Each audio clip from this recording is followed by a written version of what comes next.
It's about time we did start reviewing for this exam that we see over DNA. And as you can see, we have just a strand of DNA shown in its double helical state, those with the circles on top, and then also with straightening that out in a linear example. So I'll let you go ahead and take some time to go ahead and get that recorded.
Okay, so there's a couple of reasons that we know this is DNA. So we're still in the nucleus, and for one reason we know that it's DNA is, notice we still have thymine in here.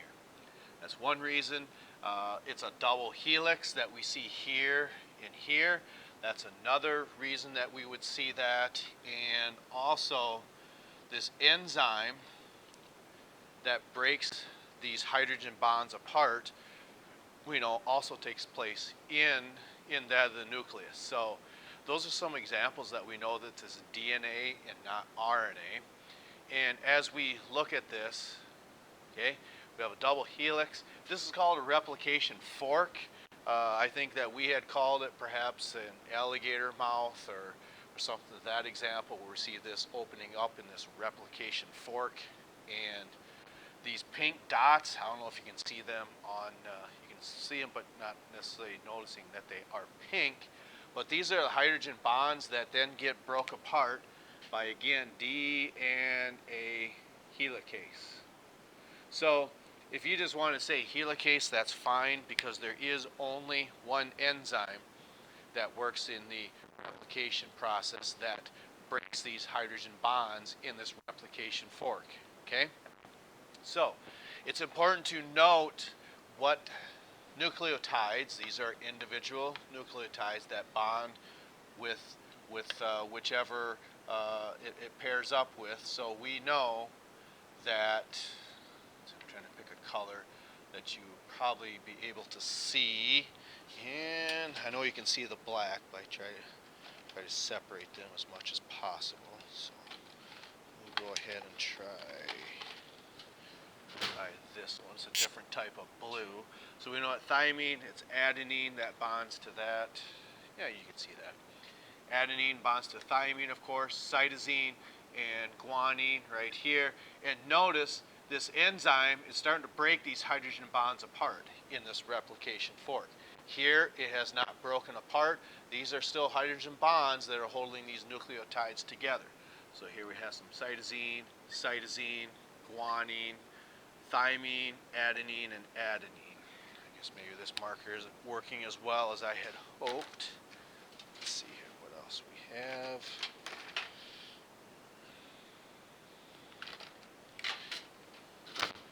Let's try this one.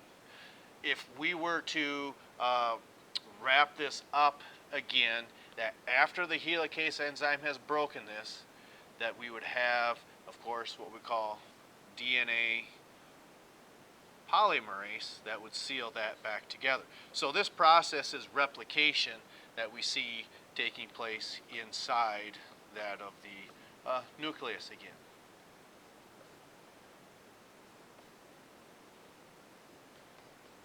Okay, so notice that we've copied this from the inside top here. We could do the same thing with this inside bottom and we could do that. Then we have 2 molecules of DNA there.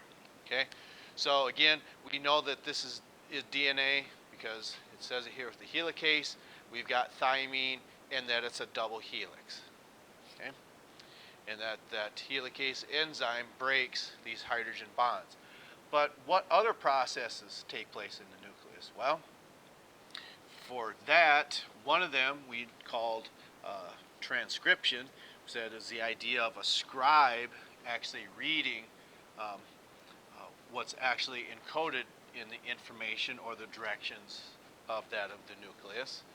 Okay, so if we were to just do a single-stranded molecule, again, we would call that RNA, but in this case, if it's in the nucleus, it has to be messenger RNA. So if we were to copy this, okay, we know that adenine bonds to thymine with RNA, but now, again, it's not going to be thymine that bonds here, it's going to be uracil, and then cytosine bonds with guanine, and then so on and so forth.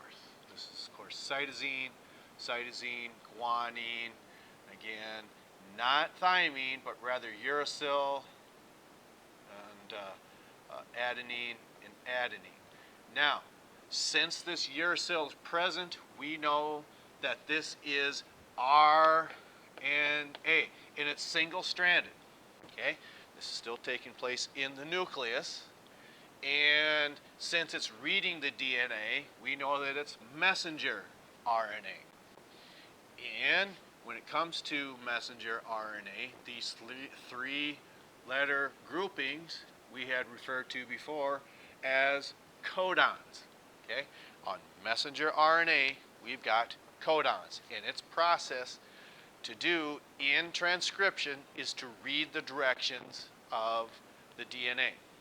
Okay, so once that has taken place, and we did this in your activity last week, this messenger RNA then leaves the nucleus, and it's going to make its way to that of the ribosome.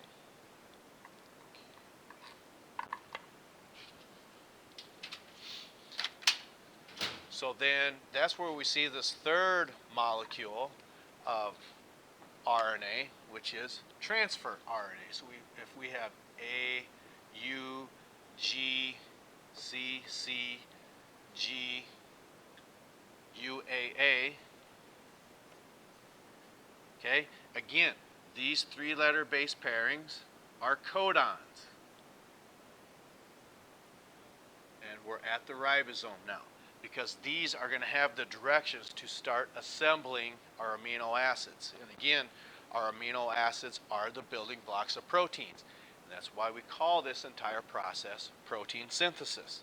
So now, when we start pairing these codons, the transfer RNA physically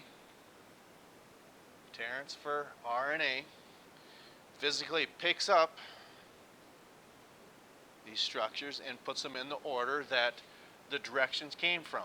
So the codons of messenger RNA start to match up with the anticodons of transfer RNA. So if we have A, U, U, we know that's going to bond here. So if we had U, A, and C, we know that that's going to go up here. And then our third anticodon, you could say, is G, G, and C. Therefore, they bond to these 3. Again, messenger RNA, codons. Transfer RNA, anticodons. And one of the aspects you're going to want to be able to do is look at that table that was in the book and specify which type of amino acid that was. And for instance, that was on, what was it, 208 maybe? So what you're going to want to do is look to see which amino acids those are, because you're going to have to be able to describe that on your exam. And again, you did this on that activity we worked on. And page page 207. And again, it's that table right here. It has all these codons for assembling the amino acids. So if we saw CCG, we find the first box, which was C. There's your first base. Second across is C. So now we know where these intersect, C and C, and then G is the third one. So there it is. That is proline. So this codon is specifying for the amino acid proline. And of course this is methionine because this is the start codon. And then UAA would be that of, that's actually a stop codon. Okay? And you would just call that a stop codon. That's where the actual process of translation would stop. So we illustrated an example of DNA replication when those letters were down here. Okay, this is DNA, it's a double helix. The helicase enzyme breaks these hydrogen molecules. Okay, if a molecule is single-stranded and it's got uracil and it's still in the nucleus, we know that it's messenger RNA. And these three-letter base pairings are known as codons. This process is known as transcription. This is being a scribe and reading these directions on DNA. This messenger RNA leaves the nucleus and heads to the ribosome and starts to assemble the directions for the correct assorted amino acids. So what we see here, these codons of messenger RNA are assembled and start to pair up with the anticodons of transfer RNA. And that's where translation. So the information was read, and in this process it's translated. So you can use this information then to help you do this process on that of Thursday and Friday. We push the exam back a day. So it'll be your responsibility to keep up with these videos that will be placed on the Science Channel, as well as what Mr. Hoth has placed on there as well. We will catch up to you next time.